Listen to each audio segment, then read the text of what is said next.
No, absolutely not. I mean, he did exactly what I was expecting, and I'm a little disappointed in myself because I didn't exactly have the performance that I thought I would. You know, I really looked at this fight as like an opportunity for me to absolutely break out and be like, oh, this guy's going to be the next champ. And I think that I left a lot of those questions unanswered. You know, I came out and I lost the first round. Clearly, and I had to battle back the rest of the fight. That's always really, really hard in a fight, to go, and lose the first round, and then knowing that you have to win these next 2 rounds or you have to get a finish, that puts a lot of extra pressure on you. So as happy as I am that I came out and got the win, I definitely didn't have the performance that I thought I would. It was, I guess, nearly close on a submission at the end. Was that close? And I guess, were you afraid that you was going to sink that in? No, the submission wasn't close. I think he was just going for, style points with the judges at the end of the fight. I mean, he didn't even have it under my chin. It was on my face. It was just like one of those weird scrambles at the end of the fight. I thought maybe if I got a takedown right there at the end, it might persuade the judges, because I felt like I won maybe the first 3 minutes of that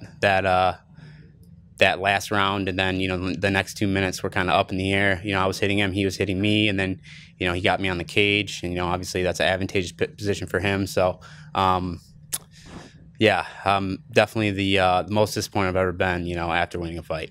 I mean, your left eye's looking pretty tasty there. How many stitches did you get in that? I don't know how many stitches I got. I didn't think I could get any uglier, but I guess I just proved that wrong. Takedown defense was on point tonight. Was yeah. That pretty much what you expected that his game plan was going to be, was trying to get you down? Yeah, Darren Cruikshank and Devin King, my 2 cornermen back here, these guys took that exact same shot on me a million times, and so I was at 100%. I was well prepared. My team and everyone, came together and gave me absolutely everything I needed to go out and have a stellar performance tonight. But I didn't have that stellar performance. To the takedown defense obviously was on point. I think Bryan shot at me like at least 900 times that fight. I lost count at like 67, but he did exactly what I thought he'd do, and 99% of the time I was prepared. A couple times I hit my butt, but luckily the last time I was able to get up. So as you were waiting for the judges' decisions, I mean, you said you thought you won the first 3 minutes of the 3rd round, and the last 2 were. Well, how confident were you? I can't say that I was confident. I've been on the good and bad side of split decisions. My last fight with Tom Duquesnoy, there was no question in my mind that I won that fight. And then when they come out and they say that one judge has the fight for Duquesnoy, I was kind of looking around like, are you serious? Like, who? Like, who is this guy? I want to go have a word with him. But and my only loss professional was a split decision that I clearly won. I mean, probably more decisive than the fight against Caraway or the fight against Duquesnoy. So, I know what it feels like to be on the wrong end of that, so I don't expect anything. I'm just kind of sitting there like, God, please, give me a break here.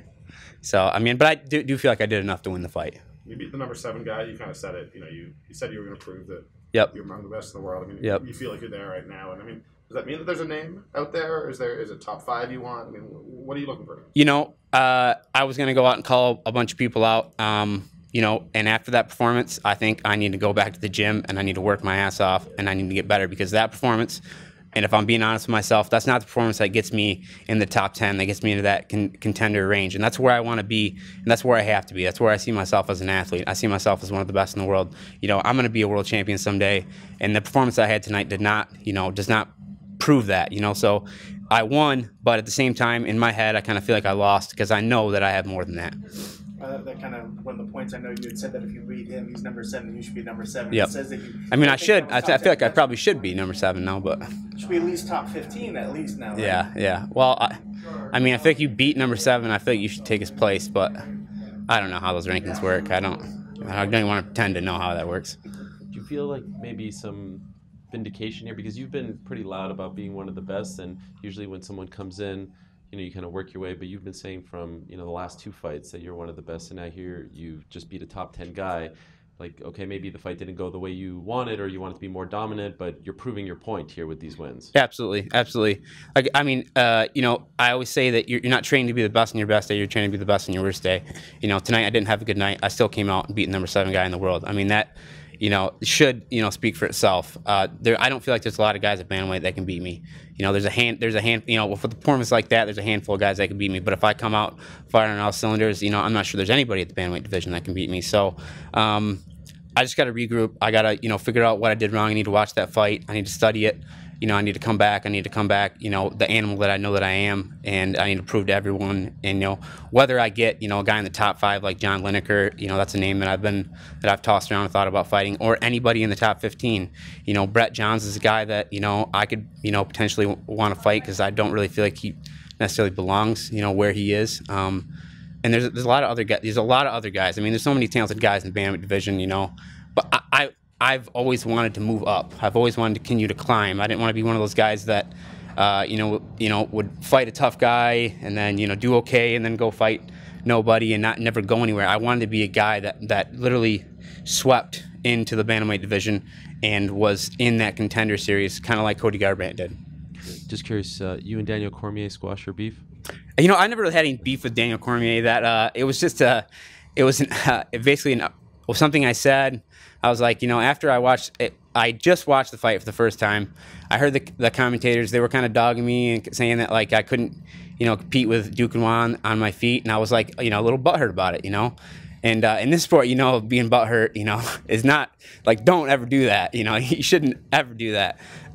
And so I got on the radio and I was like, yeah, I feel like they owe me a little bit of an apology because they were really biased, blah, blah, blah, blah. And then I just got all kinds of hell for it. People are, calling me every name in the book. And I'm like, well, I deserve that.